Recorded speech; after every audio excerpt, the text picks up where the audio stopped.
pour aller chercher et identifier et révéler ces rapports secrets. Résistance militaire, de la résistance spirituelle, de la résistance culturelle, de la résistance politique. Chaque région, chaque peuple, chaque royaume, chaque village a combattu l'occupation. Personne ne vous trompe. Ces combats n'ont pas commencé en 1960. Il était déjà là en 1885, en 1900, en 1931, et c'est ces combats qui continuent, cette pression permanente, cette détermination populaire qui ont rendu inévitable l'indépendance proclamée en 1960. Et cet élément, vous ne le trouverez pas dans le récit à l'école. Et donc, dans cette prise de parole, nous allons révéler l'histoire réelle. Nous allons parler de révoltes majeures, les chefs qui ont résisté, nous allons donner des noms de ces chefs, les mouvements spirituels qui ont défié le système colonial, les stratégies coloniales pour briser la conscience congolaise. Nous allons parler des raisons profondes pour lesquelles la Belgique a finalement lâché la prise et donné l'indépendance, la vraie raison, et surtout comment cette résistance peut éclairer les présents de la RDC encore confrontés à la prédation et à l'ingérence extérieure. Et donc, ceci n'est pas seulement un cours d'histoire, loin de là. C'est une révélation identitaire, un acte de réparation mentale et un appel. Nous n'avons jamais été un peuple vaincu. Le chapitre 1, comme nous avons l'habitude de le faire pour qu'on soit structuré, organisé, nous mettons ça par chapitre et à chaque fois, nous annonçons une introduction pour nous préparer à mieux comprendre la suite. Avant la Belgique, les Congos n'étaient pas une terre vide. Beaucoup de Congolais pensent que nous étions dans des forêts, nous n'avions pas de structures, nous étions absolument des singes. On vivait dans des arbres, on mangeait des fruits, etc. Les amis, avant de parler de résistance, il faut comprendre ce que la colonisation a trouvé en arrivant sur la terre congolaise. Car la plus grande manipulation historique qu'on a enseignée aux Africains, on les a enseignés que avant le Belge, vous n'étiez absolument rien. Avant le Belge, vous n'aviez pas d'État, pas d'organisation, pas de politique. Avant le Belge, il n'y avait point de civilisation, et donc la civilisation est venue avec l'Europe. C'est totalement inexact et même insultant. C'est totalement faux. Et c'est cette manipulation-là qui a permis au colonisateur de justifier sa violence. Alors, ici, nous allons faire tomber les mensonges. Parlons d'abord du Congo avant la colonisation, un espace politique, un espace organisé. Lorsque le Belge arrive en 1885, il ne trouve pas une savane vide. Il trouve des royaumes, des chefferies, il trouve des armées, des routes marchandes, des systèmes fiscaux. Le Belge trouve des tribunaux traditionnels. Il trouve des lois propres à chaque royaume. Et même, il trouve des diplomates. Voici quelques réalités que l'histoire coloniale cache et continuera à cacher. Commençons d'abord par les royaumes Congo. Congo central et une partie de l'Angola et une partie ici du Congo-Brazza. Un des plus anciens États d'Afrique centrale. On y trouvait dans ce royaume Congo une administration provinciale, des gouverneurs, les manis, ce sont les chefs. On trouvait des impôts, il y avait la justice, il y avait des diplomates, il y avait une armée structurée. Et donc ce royaume avait des ambassades, notamment auprès du Portugal. Dès le XVe siècle, il y avait des ambassadeurs du Congo, royaume Congo, qui séjournaient ou qui étaient au Portugal pour représenter évidemment les intérêts du royaume Congo. Donc, il est inexact. L'Afrique n'a pas attendu la Belgique pour découvrir la politique. À côté de ce royaume Congo, il y avait aussi le royaume Lunda, qui regroupait trois lieux, ou trois grandes villes aujourd'hui, ou trois pays. Vous avez les Katanga, vous avez une partie de l'Angola et une partie de la Zambie. Ça, c'est le royaume Lunda. Une confédération très organisée avec un empereur, moine Yave, un gouvernement, des vassaux, des routes commerciales vers l'Angola et la Zambie, une organisation bien structurée, un système d'allégeance comparable aux monarchies médiévales. Et puis, il y avait l'Empire Luba. L'Empire Luba, les Katanga, essentiellement, et puis une partie du Kasaï. Un empire solide, connu pour son système politique par clan, son administration décentralisée, une culture juridique très complexe, une organisation militaire du Kilolo, et vous avez des chefs guerriers. Les Belges ont encore trouvé des royaumes. Parmi ces royaumes, vous avez les royaumes Kuba, au niveau du Kasaï. Un des royaumes les plus sophistiqués d'Afrique, les royaumes Kuba.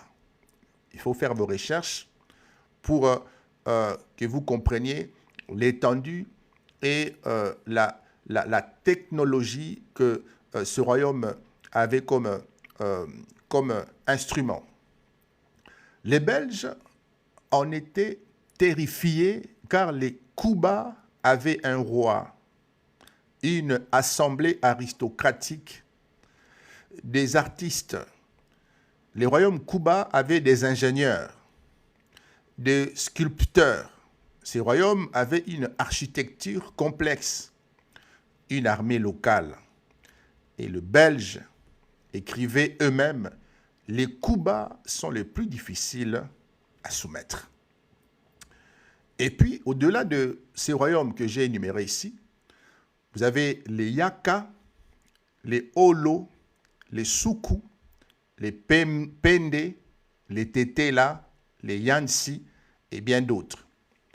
Tout ce peuple avait des rites d'initiation, des armées locales, des chefs puissants, un système politique. En résumé, les Congo étaient organisés, sa société n'était pas primitive, l'État existait déjà sous plusieurs formes. Alors, pourquoi cette vérité dérangeait les Belges? Parce que si l'Afrique était organisée avant eux, alors la Belgique ne pouvait plus dire que nous sommes venus vous civiliser, puisqu'ils ont trouvé une civilisation, ils ont trouvé une organisation, ils ont trouvé de la politique, ils ont trouvé de la science. Et donc, la Belgique ne pouvait plus dire, sans nous, vous n'existeriez pas. Ou alors, vous n'êtes devenu un pays qu'avec la colonisation. Donc la vérité historique les gênait parce que elle détruisait leur discours moral, elle révélait leur violence, elle exposait le fait que la colonisation n'est pas une mission humanitaire. Elle montrait que les Congolais avaient une identité solidement bâtie. Donc, ils ont effacé l'histoire. L'histoire a été tout simplement effacée et on vous présente à l'école une histoire qui commence là où l'histoire n'avait pas commencé. Mais ils ont oublié une chose. On peut falsifier l'histoire, mais on ne peut pas effacer la mémoire d'un peuple. La question qu'on peut se poser, et puis on évolue, pourquoi c'est important pour comprendre la résistance, nous aujourd'hui? Si le Congo avait été un désert social, une zone sans organisation, alors la colonisation aurait été facile. Mais au contraire, la Belgique s'est retrouvée face à des États, des chefs qui ne voulaient pas perdre leur pouvoir, des armées locales qui refusaient tout simplement l'humiliation, des populations qui connaissaient la guerre, des populations qui connaissaient la stratégie et la défense. Ce n'est pas un peuple faible qui s'est laissé coloniser, détrompez-vous. C'est un peuple fort qui s'est retrouvé face à une machine militaire européenne moderne. Sans cette machine militaire moderne, la Belgique n'aurait absolument pu rien faire. Et malgré ici cette machine militaire européenne moderne, malgré cela, ils se sont battus, ils ont résisté, ils ont refusé de se soumettre. C'est là que commence ici la vraie histoire. Chers amis, ce que nous devons retenir dans ce chapitre 1, les Congos n'étaient pas un vide politique. Les Congolais n'étaient pas des tribus perdues. Les gens ne dormaient pas sur des arbres. Les gens n'étaient pas sans vêtements comme on aime nous montrer à la télévision. Il y avait des royaumes structurés, parfois plus stables que la Belgique elle-même. Les Belges n'ont pas créé le Congo.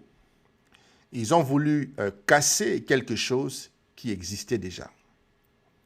La résistance n'est pas née par hasard. Elle est née parce qu'il y avait évidemment une identité à défendre.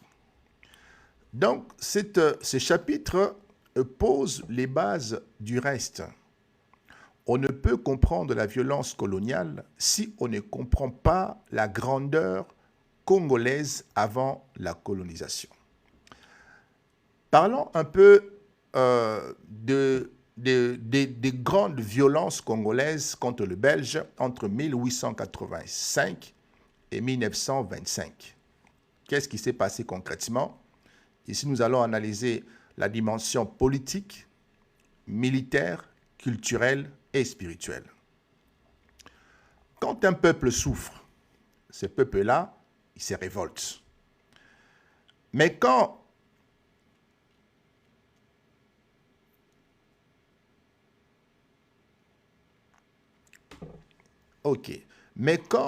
un peuple a une identité profonde de chef spirituel et une vision du monde invisible, sa résistance devient totale, acharnée, presque impossible à écraser, cher ami.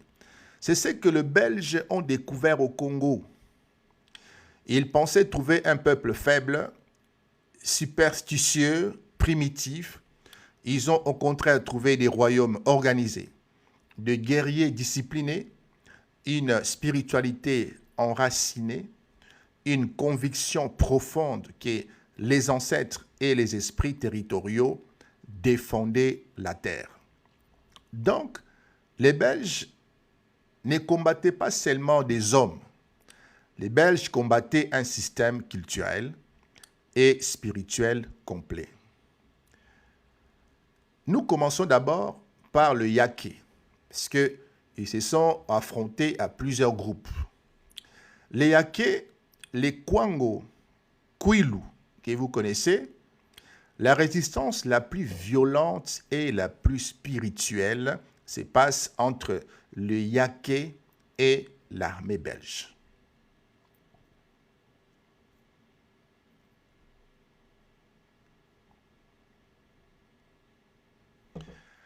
Mon cher Pisti, vous ne m'avez pas compris. Quand j'ai dit les Congo, d'accord, il y avait chaque clan, si vous voulez, il y avait des royaumes. Et tous ces royaumes sont devenus Congo. Vous comprenez? Quand je dis Congo, je parle bien de Léopold II, vous comprenez, qui a tout rassemblé. C'est pour ne pas créer des confusions ou de l'incompréhension.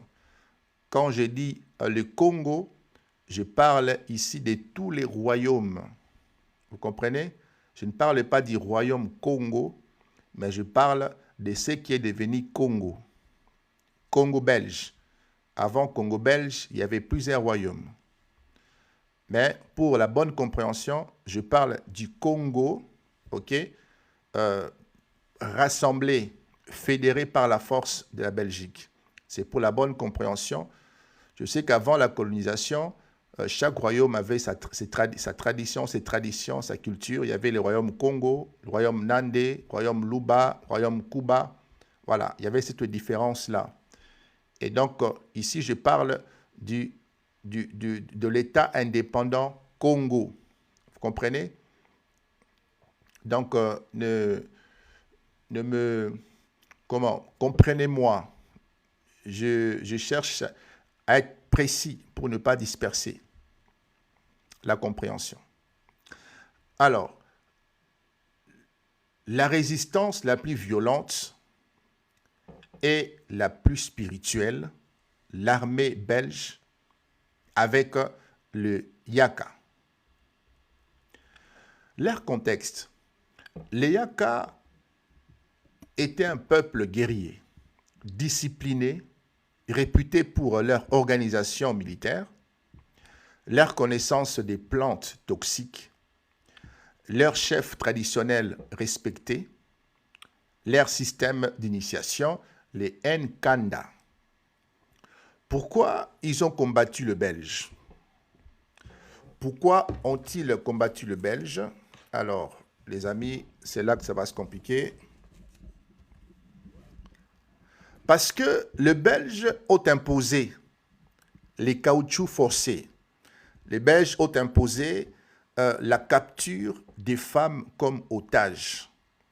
Les coups de chicotte. Les Belges ont imposé l'impôt qui était pratiquement impossible. Les Belges ont imposé la destruction de leur tradition. Alors, ils se sont révoltés. La dimension spirituelle de ce peuple Yake, les Yaka avaient une spiritualité basée sur les esprits de la forêt, les ancêtres protecteurs, les fétiches des guerriers, les rituels d'invincibilité. Et donc, le guerrier Yaka allait au combat couvert des symboles, après des rituels d'initiation, convaincus qu'ils étaient protégés spirituellement. Et donc, le Belge écrivait dans leurs archives, « Les Yaka combattent avec la fureur d'hommes possédés. » Vous trouvez ça dans les archives de CIC 1906. Ils ont détruit des postes dans leur fureur, tué des agents, saboté les routes. La Belgique a dû envoyer cette campagne militaire. C'est l'un des peuples qui a le plus coûté au système belge. Là, c'était les Yake. Et puis, vous avez le Batete là. Le Batete là, au niveau du Kasaï, les Sankourou. Nous parlons ici de la révolte militaire la plus dangereuse que les Belges ont eu à affronter. Le contexte de cette révolte militaire, les Batete-là étaient réputés pour leur intelligence stratégique, réputés pour leur maîtrise du combat et leur agressivité militaire.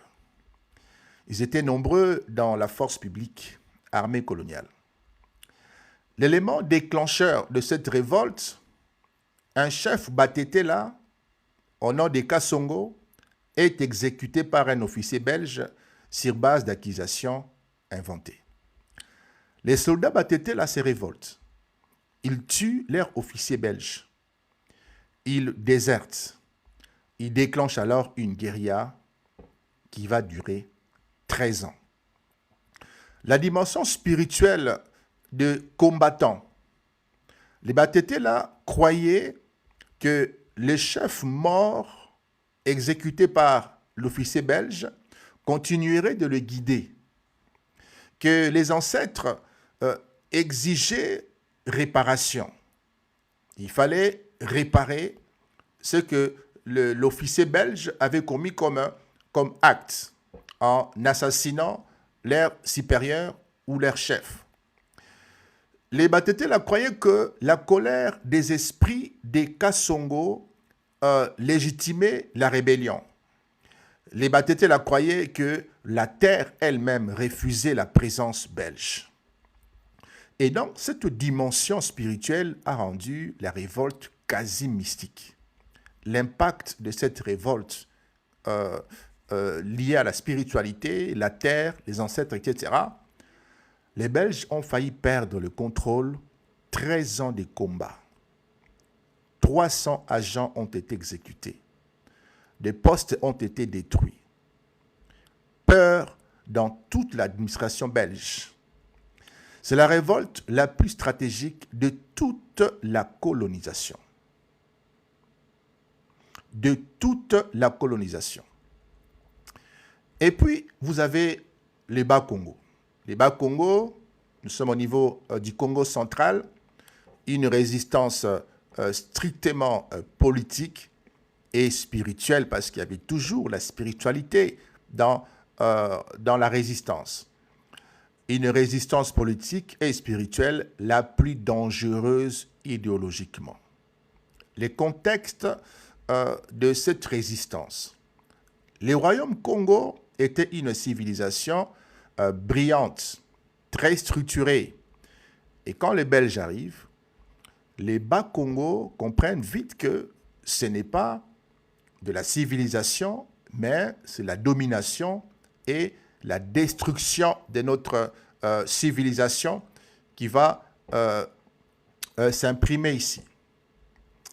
Et très rapidement, une révolte locale contre l'impôt. Des attaques des postes belges, refus totalement de travailler par la force, et ils ont commencé à boycotter, tout simplement, boycotter la force publique. Et voici ce qui a détruit la Belgique. En 1921, un homme s'élève du nom de Simon Kimbangu. Il ne prend pas d'armes. Il prend la Bible et il dit ceci. L'Esprit de Dieu va libérer les Congo. Pour la Belgique, c'était pire qu'une armée. L'impact spirituel sur la déclaration de Simon Kimbangu, le mouvement kimbanguiste devient tout de suite une rébellion spirituelle, une révolution politique, une révolution identitaire. Et alors, des milliers de Bas-Congo refusent la domination belge, motivés par leurs convictions spirituelles. La Belgique va paniquer. La répression sera sanglante, 150 000 morts, des déportations extraordinaires, exécutions, Kimbangu est pris, emprisonné à vie. Le résultat est que c'est le mouvement qui a sapé idéologiquement la colonisation. Même sans armes, ils ont affaibli l'autorité belge. Au-delà de ça, vous avez les Lunda. Les Lunda au niveau du Katanga. Les rois qui ont dit non aux Belges. Ils ont dit il est hors des questions d'être dominés. Les Lunda avaient une armée puissante, un empire structuré, une spiritualité basée sur les ancêtres royaux, les Kibinda, Ilunga. Quand les Belges arrivent pour imposer leurs lois, les Lunda refusent tout simplement. Ils bloquent les routes, ils attaquent les caravanes et protègent leurs chefferies. La dimension spirituelle de ces combats, parce que il y a toujours la dimension spirituelle non négligeable. Pour eux, le roi représentait les ancêtres. Et donc, toucher un Lunda provoquerait la colère du royaume invisible. Et la terre du Katanga, pour eux, c'était une terre sacrée. Donc, la résistance n'était pas seulement politique, la résistance, elle était sacrée. Et puis, du côté des Bangala, l'Équateur, des résistances multiples. Les Bangala étaient réputés pour leur puissance physique et leur maîtrise des pirogues. Quand le Belge impose les caoutchoucs forcés, il y a évidemment une révolte violente qui se manifeste. Les Bangala commencent à attaquer des bateaux belges, des sabotages du commerce fluvial et des embuscades dans la forêt. Toujours, la dimension spirituelle ne peut pas manquer. Les Bangala croyaient que les esprits du fleuve Mamiwata, les ancêtres, les génies de l'eau. Agnata, je vais très bien, merci. Les génies de l'eau défendraient leur territoire. Et donc, les Congolais ne se sont pas rebellés seulement par colère, ni par souffrance, ni par injustice. Ils se sont rebellés parce qu'ils avaient une identité solide, des structures politiques organisées, une spiritualité forte et la certitude que les ancêtres les soutenaient. Et donc, la colonisation n'a jamais été un accueil pacifique, c'était la guerre. Une guerre politique, une guerre militaire, guerre économique et aussi une guerre spirituelle. Alors, nous passons au chapitre 3. Les stratégies de résistance congolaise face aux Belges. Nous sommes entre 1885 et 1960. La dimension, elle est militaire, elle est politique, elle est spirituelle, elle est sociale et psychologique. Les Belges avaient l'armée. Les Belges avaient les armes, les caoutchoucs. Les Belges avaient le chêne. Mais les Congolais avaient autre chose. Les Congolais avaient l'intelligence stratégique.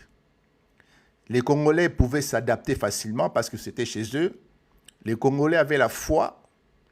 Les Congolais avaient le courage et la maîtrise du terrain. Et donc, beaucoup pensent que les Congolais n'ont pas résisté. Ils ont résisté, mais leur stratégie était différente selon les régions, les cultures et les circonstances. Voici 5 types de résistance qui ont mis l'administration coloniale en difficulté. D'abord, la résistance militaire. Nous mourrons, mais nous ne céderons pas. Tozo kufa, mais tokotika te. Dans plusieurs régions, les Congolais ont pris les armes ou utilisé des techniques de guérilla. Vous avez d'abord le guérilla dans la forêt. Nous parlons des Yaka, les Pende et les Bangala. Les Congolais utilisaient l'épaisseur de la forêt, la connaissance des chemins, des pièges traditionnels, des attaques rapides. Les Belges écrivaient autrefois ils disparaissent dans la forêt comme des ombres. Les points B, la mutinerie des soldats, ici ce sont les Batete là. Les Batete là. Les Batete là étaient intégrés dans la forêt publique, dans la force publique. Les Batete là connaissaient les techniques militaires belges. Ils les connaissaient puisqu'ils étaient intégrés dans la force publique belge. Ils connaissaient les positions stratégiques et ils avaient la discipline.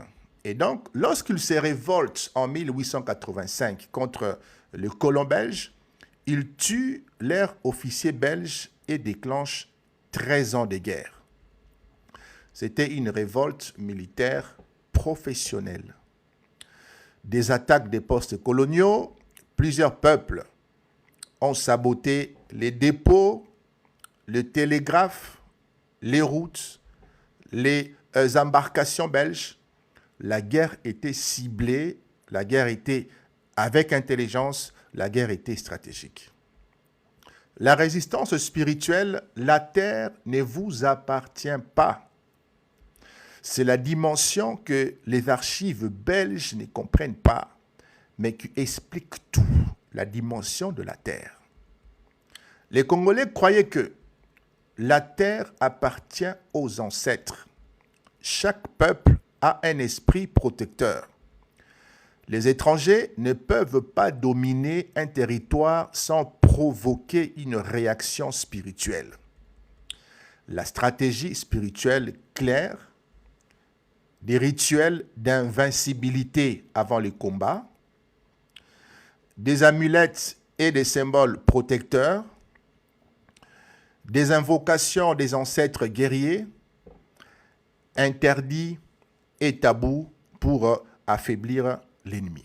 Un exemple, chez les Yaké par exemple, un guerrier ne partait pas au combat sans passer par la maison initiatique, les Nkanda, pour recevoir une protection rituelle.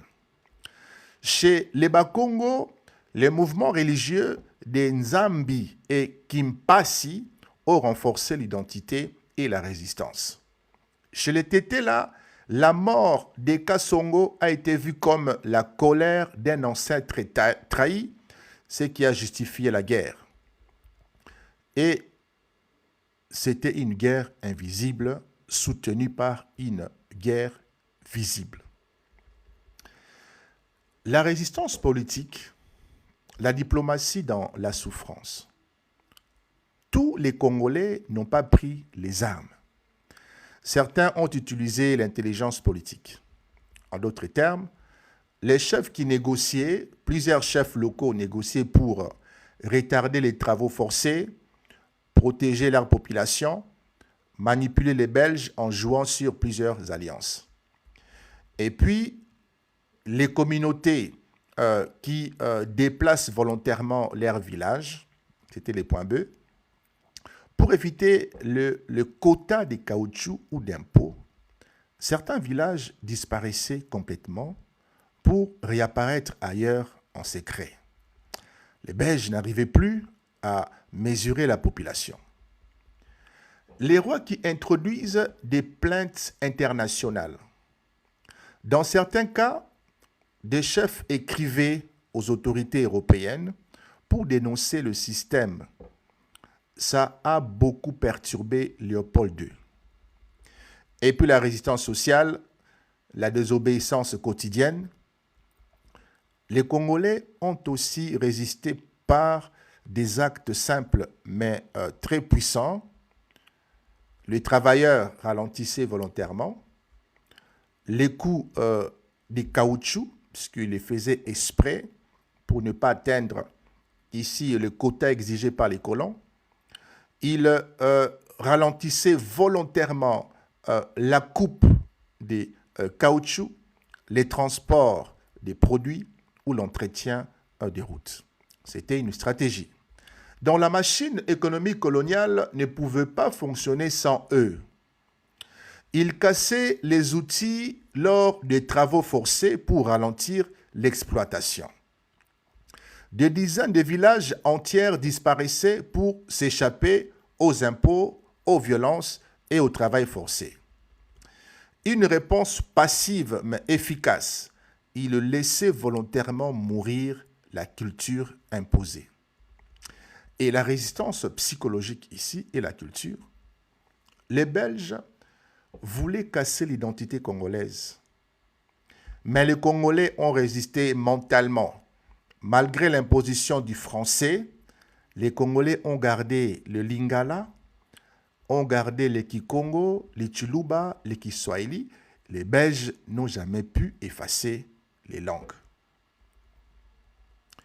Ils ont essayé également de détruire les structures traditionnelles, mais les Congolais ont gardé les rites des mariages, les chefs coutumiers, les ancêtres et les clans. Les Congolais savaient que ne pas montrer la douleur, ça veut dire résister psychologiquement. La conclusion ici dans ce troisième chapitre, les Congolais n'étaient pas passifs. Il faut se détromper. Ils n'étaient pas victimes silencieux. Ils n'étaient pas soumis. Ils ont résisté par les armes, par la foi, par la stratégie, par la diplomatie. Ils ont résisté par la désobéissance. Ils ont résisté par la culture et par l'esprit des ancêtres. La colonisation n'a vaincu les Congolais que matériellement, jamais intérieurement. Alors, quelques figures de la résistance que vous connaissez certainement.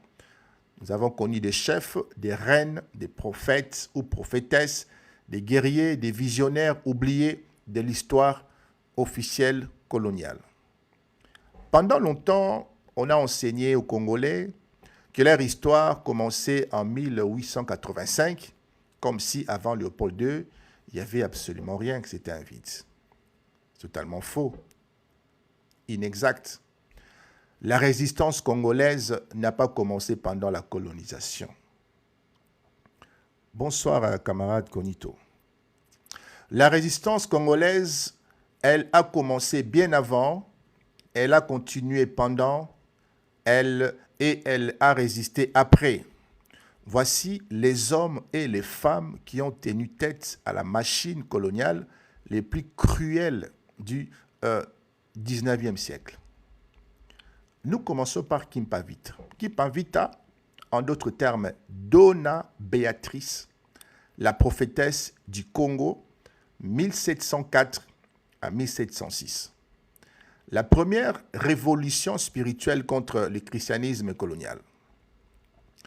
Bien avant la colonisation belge, Kimpavita prêche que Jésus est né en Afrique, la Vierge Marie est congolaise, Dieu parle en Kikongo, le royaume Congo est un peuple choisi. Les Portugais voient immédiatement les dangers. Elle libère la conscience des Noirs. Elle est capturée, accusée d'hérésie, brûlée vive, mais son message est resté.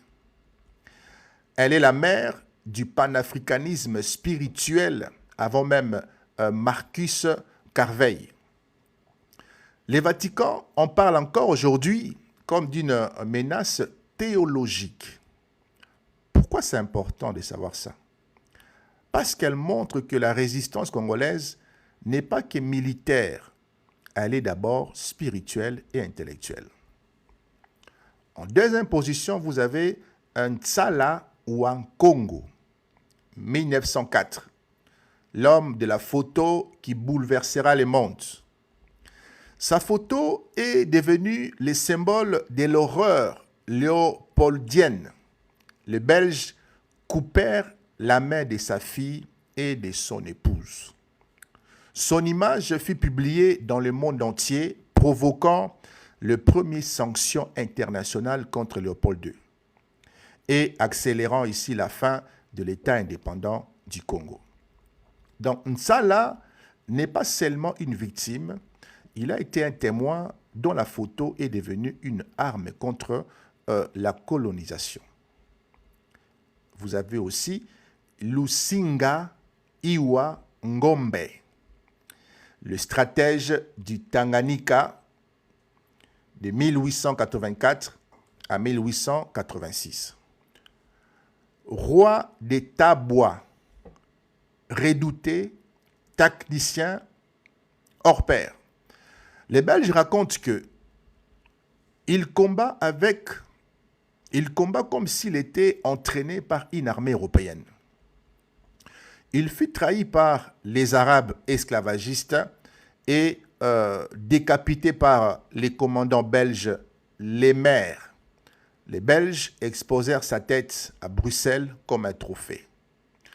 Aujourd'hui, l'histoire les reconnaît comme l'un des plus grands chefs militaires africains du 19e siècle. Nous avons aussi les Batete là, les maîtres de la mutinerie entre 1895 à 1908. Les Belges les utilisent dans la force publique, dans les humiliations. Les humiliations deviennent trop nombreuses. Ils subissent. Les jours où un chef d'État, Kassongo, est injustement exécuté, il déclenche alors la plus grande mutinerie de l'histoire coloniale africaine et ça va prendre 13 ans.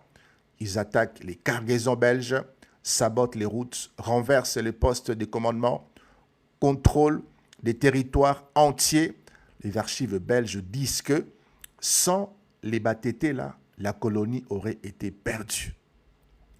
Vous avez aussi le Né Congo, les Bafuliri, le Rega, les Bangala. Vous avez les Pende, les guerres régionales. Chaque région a eu ses héros, les amis. Pas toujours connus, mais redoutés par les colons. Vous avez les Bangala, l'Équateur, des guerriers du fleuve, experts en embuscade. Vous avez eu les Rega du Kivu, maîtres des montagnes, une résistance longue et organisée. Vous avez les Pende du Kwango en 1931. Ils tuent un administrateur belge trop violent. Une révolte générale se déclenche. 500 morts côté congolais, mais l'administration côté cède sur plusieurs points. Nous avons les Yaka du Kwango. On dit d'eux, on ne conquiert pas le pays. Yaka, on y servit. Et puis nous avons Simo Kimbangu, le prophète qui fit trembler la Belgique en 1921. La colonisation croyait avoir pacifié le Congo. Puis arrive un homme, sans armes, sans uniforme, prêchant un Dieu noir, guérissant les malades, dénonçant la colonisation comme un système satanique. Les foules le suivent, les Belges paniquent. Et donc, le kimbanguisme est plus dangereux que toutes les révolutions armées. Il l'arrête, l'enferme à vie, vous l'avez compris, mais son message se répand. Aujourd'hui, son église est reconnue par l'État. Sa résistance est spirituelle, politique et psychologique. Et puis nous avons Patrice Lumumba, le dernier flambeau. Le dernier flambeau, 1960-1961.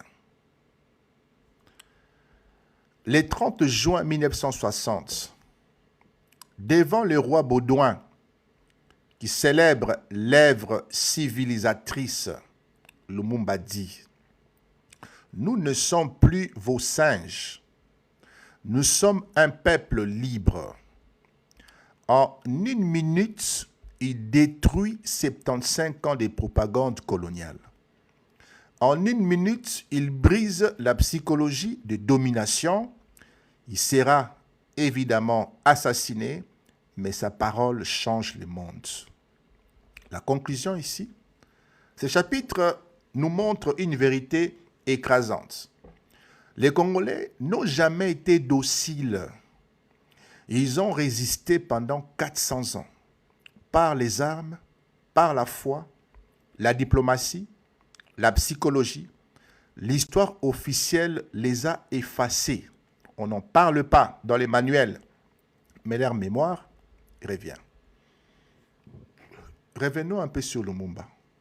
Lumumba parlait de 75 ans de souffrance, pas seulement de 1959 et 60. Est-ce que nous comprenons?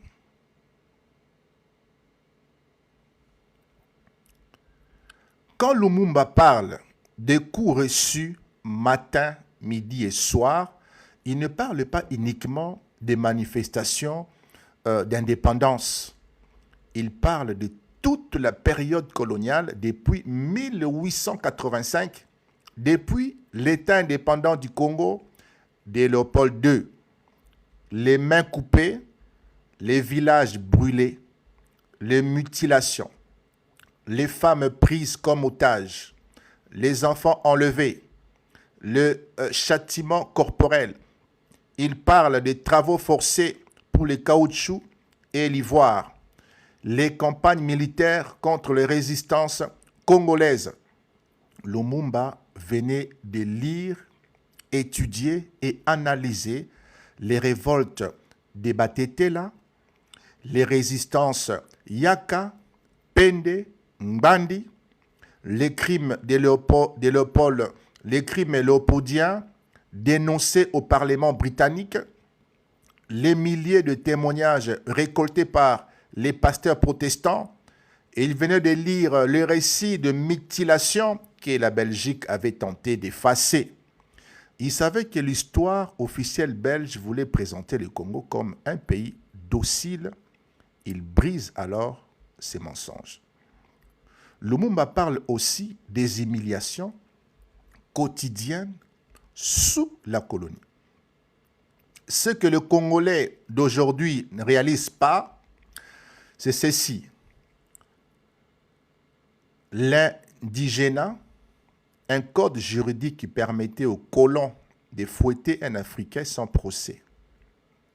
Le port obligatoire du carte du mérite civique. En d'autres termes, sans cette carte, tu ne pouvais pas marcher dans certains quartiers, prendre certains bus, parler dans une réunion, voter, même devenir fonctionnaire. Les propos racistes institutionnels, Lumumba dénonçait. Nous avons connu les colibés, sales nègres, les coups pour un oui ou pour un non, la fatigue d'être traités comme des bêtes de somme, la discrimination salariale, un blanc gagnait 15 fois plus qu'un Congolais pour le même poste. L'interdiction pour un Congolais d'être médecin, ingénieur ou même avocat. Même en 1956, seulement 18 Congolais avaient un diplôme universitaire. 18. Lumumba rappelle cela pour dire ceci. Nous avons gagné l'indépendance, non parce que le Belge était gentil, mais parce qu'il n'avait plus le choix que de nous donner l'indépendance. Lumumba rappelle les massacres de l'indépendance immédiate de 1959. Il pense aussi aux morts de la révolte de Léopoldville de 1959. Il pense aussi à la répression sur le militant Abakou. Les milliers de Congolais emprisonnés, torturés, fouettés pour indiscipline politique. Le Congo s'est soulevé, la Belgique a paniqué, elle a organisé la table ronde en urgence. Lumumba dit donc ceci, si nous sommes indépendants aujourd'hui, c'est parce que nous avons payé les prix du sang. Lumumba détruit l'arrogance paternaliste du discours du roi Baudouin. Juste avant Lumumba, le roi Baudouin dit « C'est grâce à l'œuvre civilisatrice du roi Léopold II que vous êtes devenu un peuple. » Lumumba répond comme une gifle « Nous avons connu des ironies, des insultes, des coups. Nous ne sommes plus vos singes, nous sommes un peuple libre. C'est ces passages que beaucoup oublient. Lumumba attaque frontalement les mensonges coloniaux qui disent « Sans nous, vous seriez encore dans la forêt ». Lumumba rétablit la dignité du peuple congolais devant le monde entier. Lumumba parlait aussi du combat psychologique. Son discours dit simplement ou implicitement « On vous a fait croire que vous étiez inférieur. On vous a fait croire que vous ne pouviez pas gouverner. On vous a brisé mentalement. On vous a fait perdre votre histoire. Mais malgré cela, les Congolais ont résisté. Les Congolais se sont battus. L'indépendance est la victoire du courage africain. C'est la première fois dans l'histoire qu'un premier ministre africain dit cela publiquement devant l'ancien colonisateur. Alors pourquoi ce discours est toujours explosif aujourd'hui? Bonsoir camarade Doha. Parce qu'il détruit deux narratifs. Les mensonges belges. On vous a donné l'indépendance. Lumumba dit faux. Nous l'avons arraché par des fouets, par des assassinats. Nous n'avons pas reçu gratuitement l'indépendance. Les mensonges africains modernes, les Congolais n'ont jamais résisté. Lumumba dit, mais c'est faux. Ils nous ont payé, ils ont payé le prix du sang, ils ont combattu depuis 1885. Lumumba met fin à la culpabilisation psychologique de l'Africain. Il rétablit sa dignité devant la scène mondiale. La conclusion, quand Lumumba dit « l'indépendance n'a pas été un cadeau », Lumumba parle tout simplement de 75 ans de souffrance, de tortures, de mutilations, de résistance écrasée, de la discrimination, des humiliations quotidiennes, de morts de 1959, de la torture de milliers de leaders nationalistes et surtout du courage du peuple congolais, pas de la générosité belge.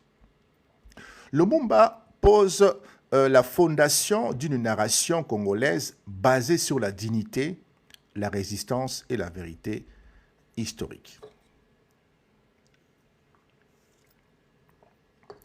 Chers amis, voici les méthodes coloniales de domination, comment la Belgique a tenté de casser l'âme congolaise. Et donc, ce chapitre explique comment la colonisation belge n'a pas seulement pillé les richesses, elle a cessé ou cassé l'homme congolais psychologiquement, spirituellement, culturellement et socialement. Il ne s'agit pas de raconter des larmes, il s'agit de comprendre un système qui a fabriqué des effets visibles jusqu'en 2025. La domination physique, la terreur comme moyen de gouvernement. Le principe est clair. Un peuple qui a peur n'a pas besoin de réfléchir.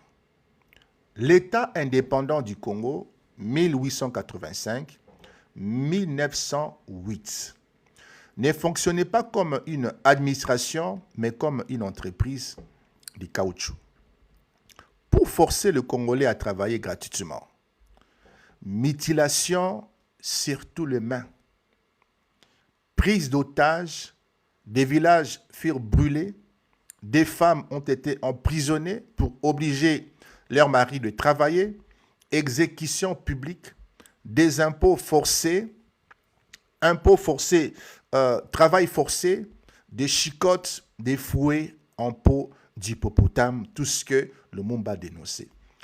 Les Belges ne voulaient pas que les Congolais pensent, ils voulaient qu'ils obéissent. Et cette terreur aura des conséquences psychologiques, timidité politique, peur de la parole, rupture du leadership local, génération traumatisée qui transmet la peur à ses enfants. C'est ici que la colonisation belge a été la plus forte. Elle a mis en place un système de pensée appelé les paternalismes colonial. Idée centrale, les Congolais étaient un enfant, il faut le guider. Pour fabriquer ces complexes, le salaire est divisé par 15. Un fonctionnaire belge gagnait 15 fois plus que son collègue congolais. Interdiction d'être médecin, avocat ou ingénieur. Jusqu'en 1959, seulement 18 Congolais ont eu accès à l'université. Les chiffres font encore trembler l'histoire aujourd'hui. Les cartes de mérite civique, sans cette carte, tu ne pouvais pas entrer dans certains quartiers, prendre certains bus, avoir certains postes, circuler même la nuit.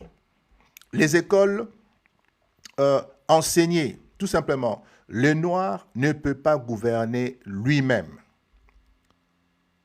Le terme humiliant utilisé officiellement, indigène, des sujets, des évolués, comme un animal qui évolue.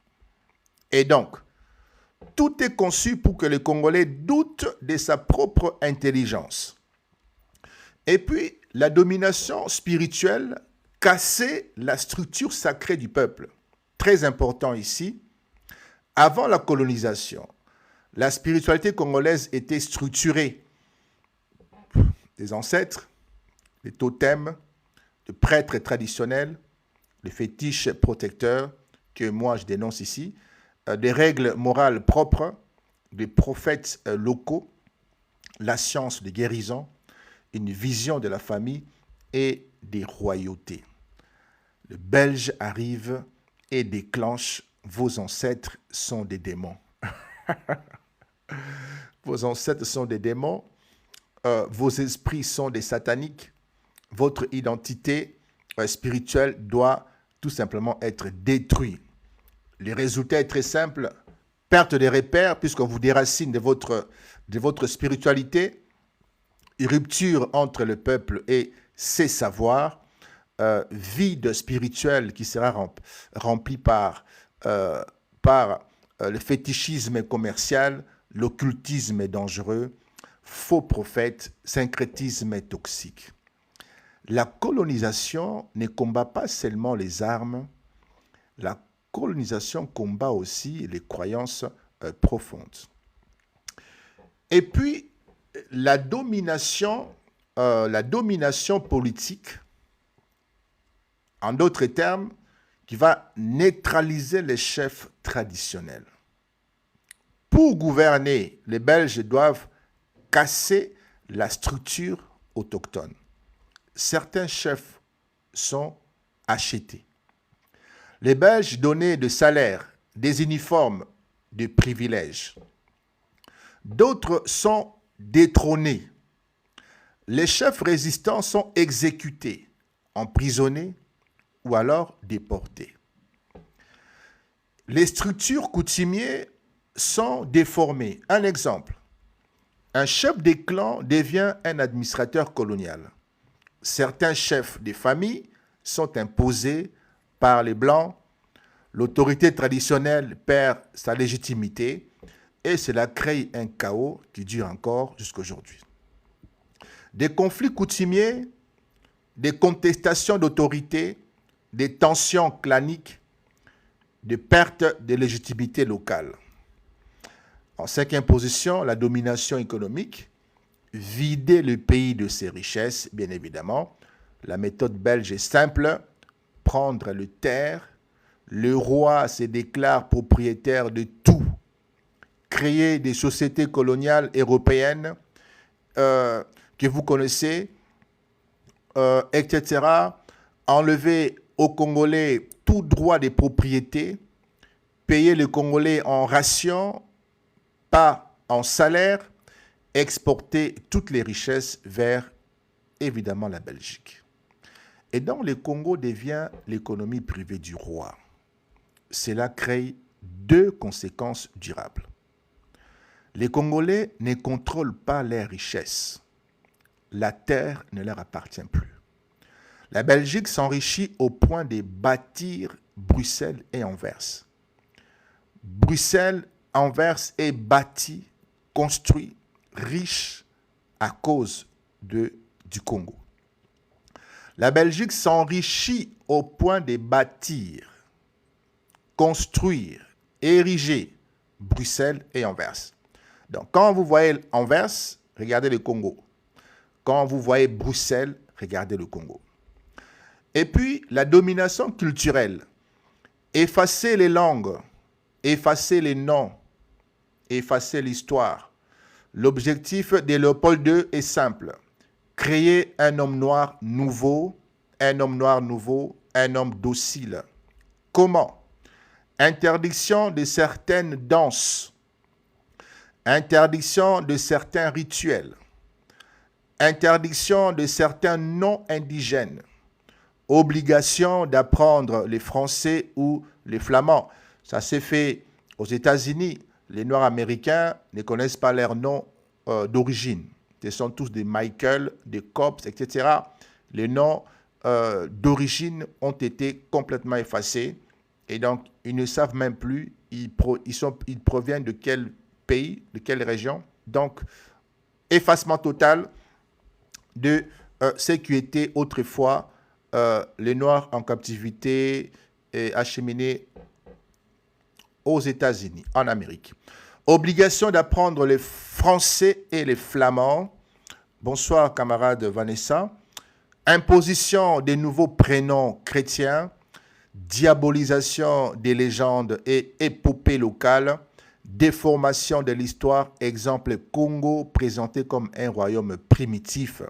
Les résultats, beaucoup de Congolais ne connaissent pas leurs propres héros. Lacune identitaire très profonde. Des complexes d'infériorité culturelle. Des maladies mentales collectives. Les Blancs est meilleur que nous. J'ai fait une parenthèse. Je suis chez moi en Belgique. Je suis une publicité qui passe, je pense, à la chaîne nationale. Et dans cette publicité, on présente un produit qui défrise les cheveux. Et vous avez des personnes qui chantent en disant Mwana mundele suke la, suke la, mwana mundele suke la, suki kitoko. Et puis, on présente l'autre image. Mwana mutumindu suke nyafuka, suki mabe. J'ai regardé cette publicité. Je ne sais pas si j'étais le seul choqué au monde. Je me suis demandé, mais comment peut-on laisser passer une telle publicité dans le pays? Comment est-ce qu'une autorité n'a pas vu cette publicité où on détruit l'identité congolaise depuis le bas âge? Est-ce que vous connaissez cette publicité? Parce que moi, j'ai vu cette publicité à la télé. Est-ce que vous connaissez la publicité? Si une personne connaît, dites-moi. Cette publicité, les enfants de 8 ans, des filles de 8 ans, 9 ans, regardent cette publicité. Moi, je l'ai vu. J'étais choqué. Je me suis dit, mais il n'y a pas une autorité qui peut interdire cette façon de détruire mentalement, détruire les enfants, parce que vous comprenez aussi que en RDC, faire de tresse, des Sukamaboko là, Sukamaboko collés, c'est maintenant pour des enfants. Donc, un adulte ou une adulte ne peut plus ou ne peut pas se faire tresser le Sukamaboko parce que ce n'est pas propre. Une jeune fille, une grande madame doit avoir des plantes, doit avoir des perruques, doit avoir des soukelala, soukikitoko.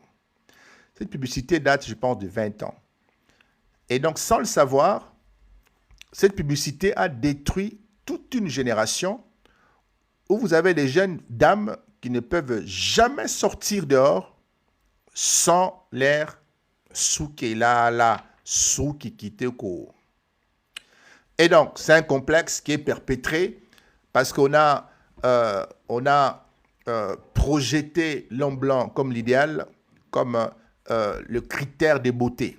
Donc, 95% des femmes congolaises entre 20 et 30 ans là ne peuvent pas sortir dehors sans les cabellos. C'est les cabellos, je pense. Voilà. Donc, beaucoup de Congolais ne connaissent pas leurs propres héros. Lacune identitaire profonde. Complexe d'infériorité culturelle. Maladie mentale collective, les Blancs est meilleur que nous. C'est une catastrophe qui touche encore la génération aujourd'hui en 2025, les amis. Croyez-moi. Croyez-moi, je sais de quoi je parle. J'en connais moi qui considèrent les Blancs comme des dieux. J'en connais que avoir une femme blanche, c'est être supérieur. Avoir un mari blanc, c'est le paradis. Vous comprenez? Et donc, la domination psychologique finale crée évidemment la division. La Belgique applique la règle diviser pour régner. Opposition Ema et Lendu. Opposition Luba et Lunda. Ça, ce sont de création belge. Hein. J'ai en train de vous donner des éléments dont certains d'entre vous peuvent voir aujourd'hui. Opposition Ema et Lendu, et certains Congolais sont en train de perpétrer cette opposition sans savoir en fait d'où vient cette opposition, c'est quoi les origines, etc. Et certains Congolais sont les porte-étendards ou les porte-flambeaux de cette division en train de perpétrer ce que les Belges ont fait hier. Opposition de Luba et de Lunda, opposition de Nande et de Houndé, opposition des Congo et les Teke, l'opposition des Katangé et des Kassayens, opposition ethnique du Haut-Congo et de l'Équateur. Ce sont des éléments stratégiques dont les Belges ont mis en place. Et certains Congolais continuent à s'opposer aujourd'hui, continuent à vivre ces divisions, alors qu'à la base, ce sont une orchestration, une formule belge pour régner. Les Belges analysent ceci. Qui s'entend? Il faut une analyse. Qui s'entend? Banani baza koyokana. Qui ne s'attend pas? Qui est jaloux? Qui domine? Qui se soumet? Puis ils utilisent cela pour contrôler le pays. Beaucoup de guerres actuelles, beaucoup de jalousies régionales, beaucoup de fractures politiques ne viennent pas de nous. Elles ont été tout simplement fabriquées. Et donc, la colonisation belge n'a pas seulement occupé le Congo, elle a fabriqué une mémoire blessée, une identité fissurée, des traumatismes familiaux, une perte de confiance collective, une division permanente, une économie dépendante, une élite coupée du peuple et surtout un peuple qui a été déchiré intérieurement. Mais l'histoire ne s'arrête pas là. Ne s'arrête pas là. Le chapitre 6. Comment la résistance congolaise a survécu malgré 75 ans de domination coloniale. Ce chapitre répond à une question que beaucoup d'Africains se posent. Comment un peuple soumis à l'une des colonisations les plus brutales de l'histoire mondiale n'a pas disparu, n'a pas été effacé, n'a pas été absorbé.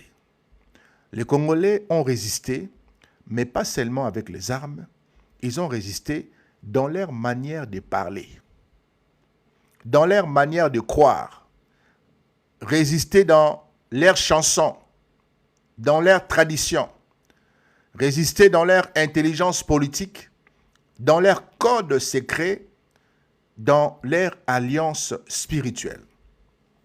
Et c'est cette résistance que nous allons tenter ici de présenter, la résistance spirituelle, la force invisible que les Belges n'ont pas pu tuer. Les colonisateurs belges ont tout essayé. Détruire les rites, brûler les temples ancestraux, interdire les noms, diaboliser les ancêtres.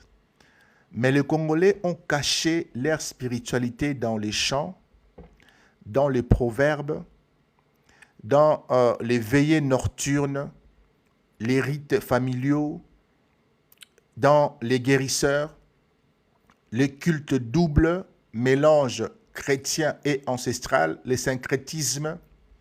Même convertis, les Congolais restaient congolais. Ils priaient Marie à l'église, mais ils saluaient ses ancêtres au village. C'est cette double conscience qui a empêché la destruction totale. C'est ce qui explique pourquoi un Kimbangu, un Kasavubu, un Lumumba ont compris l'importance du spirituel dans la résistance. La résistance culturelle, les langues comme armes ou comme armure. Les Belges voulaient tuer le Kikongo, les Lingala. Les Belges ont tenté de tuer les Swahili, les Tsholuba. Ils voulaient imposer les Flamands, le français administratif, des structures de pensée européennes. Mais les langues congolaises ont survécu et même ces langues ont dominé. Le Lingala devient la langue de l'armée, la force publique, et se retourne contre la Belgique en 1960. Le Kikongo reste la langue de résistance du Congo central et porte les églises de réveil dans les années 20 et 50. Les Swahili restent la langue marchande de l'Est, impossible à supprimer, mais les colons étaient obligés aussi de l'apprendre. Les Tsholuba restent la langue d'organisation clanique, de solidarité et de commerce. Chaque langue est devenue un territoire mental de résistance. Et puis la résistance politique, l'intelligence des masses congolaises. Contrairement à ce que l'école coloniale enseignait, les Congolais comprenaient parfaitement la politique. Ils savaient utiliser la ruse, les fausses soumissions, les alliances secrètes, la désobéissance discrète, le sabotage économique, les doubles langages. Un exemple, les Bayaka acceptaient les ordres de l'administration, mais faisaient travailler les enfants dans des champs cachés. Les Bangala faisaient semblant de collaborer avec la force publique, tout en donnant des renseignements aux résistants. Les Tétéla utilisaient la mutinerie comme une arme politique entre 1895 et 1908. Les communautés du Kivu cachaient les fouillards, coupaient les routes, sabotaient les convois belges. Résultat est que le Congo n'a jamais été totalement pacifié, jamais.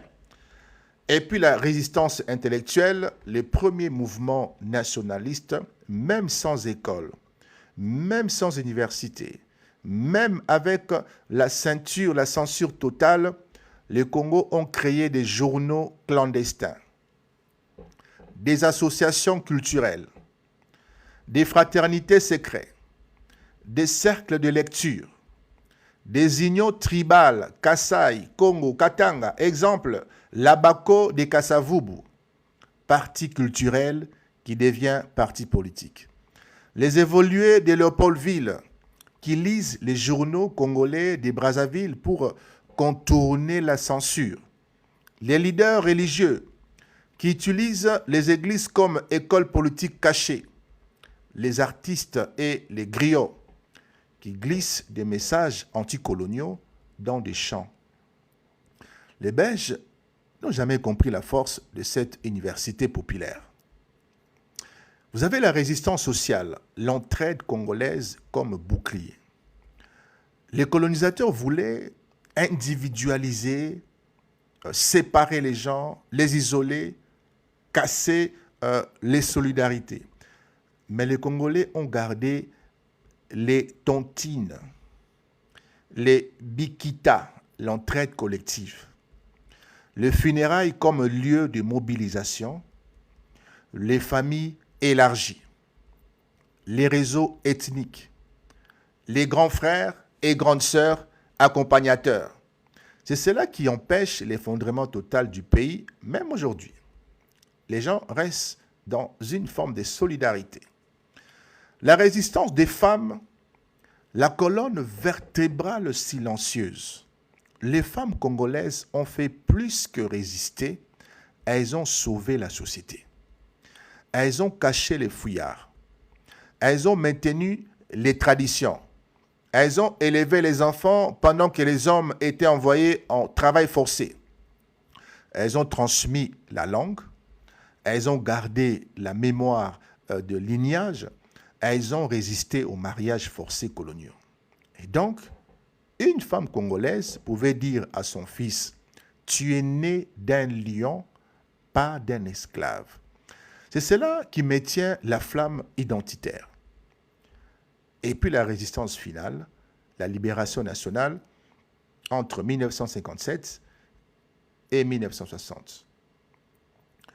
Les Belges croyaient qu'en fermant les écoles, en contrôlant les églises, en divisant les ethnies, les Congos ne se leveraient jamais. Mais en 59 et en 60, les villes explosent, les partis se structurent, les leaders émergent, le peuple se réveille, les Belges paniquent, ils organisent la table ronde en catastrophe. Ils annoncent l'indépendance. Pas par amour, mais parce qu'ils ne pouvaient plus contrôler le pays. La conclusion de ce chapitre 6, malgré le fouet, la mutilation, le paternalisme, la destruction culturelle, les barrages psychologiques, le racisme institutionnel, la division tribale, l'interdiction d'éduquer les peuples, le Congo n'a pas été détruit. Le Congo n'a pas été avalé. Le Congo a résisté avec intelligence, spiritualité culturelle et ruse. Et donc, la colonisation a frappé les corps, mais elle n'a pas pu tuer l'âme du peuple.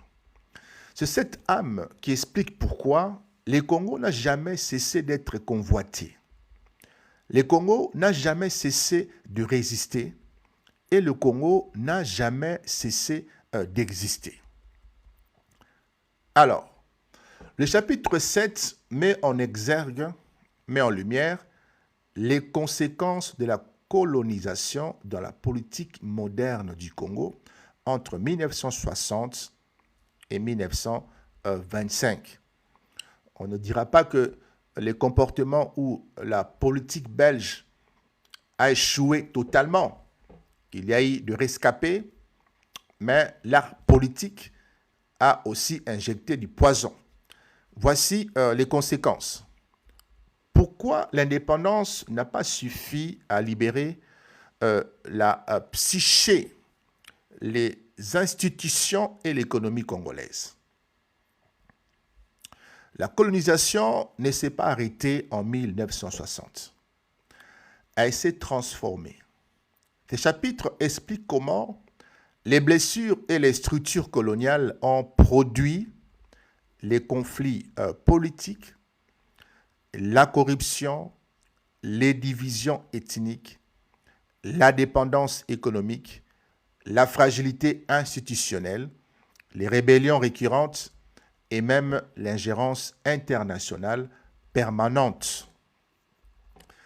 Les amis, le premier traumatisme, un pays sans cadre formé, quand la Belgique quitte les Congos, seulement 18 Congolais ont un diplôme universitaire. Mais c'est la méchanceté quand même. Aucun ingénieur, presque aucun médecin. L'administration est 99,5% blanche. Les officiers militaires sont tous de Belges.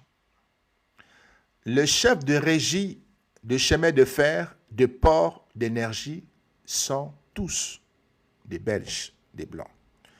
Conséquence directe, un pays indépendant sans élite formée, cela crée un vide des compétences qui ouvrent la porte à la manipulation étrangère et au niveau des coups d'État, les dictatures, les divisions internes. Et ça, c'était voulu. La Belgique n'a jamais voulu que le Congo soit autonome. Nous avons la fracture politique née du colonialisme, le Lumumba et les autres. La colonisation avait créé des évolués, des Congolais occidentalisés,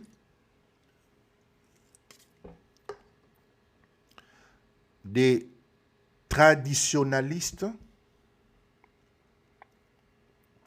des intellectualistes, des régionalistes et des ethnopoliticiens, des évolués, traditionalistes, intellectualistes, des régionalistes et des ethnopoliticiens. Résultat, à l'indépendance, Lumumba présente le Congo profond, panafricain, souverainiste. Kasavubu représente le Congo bas-Congo, modéré et prudent.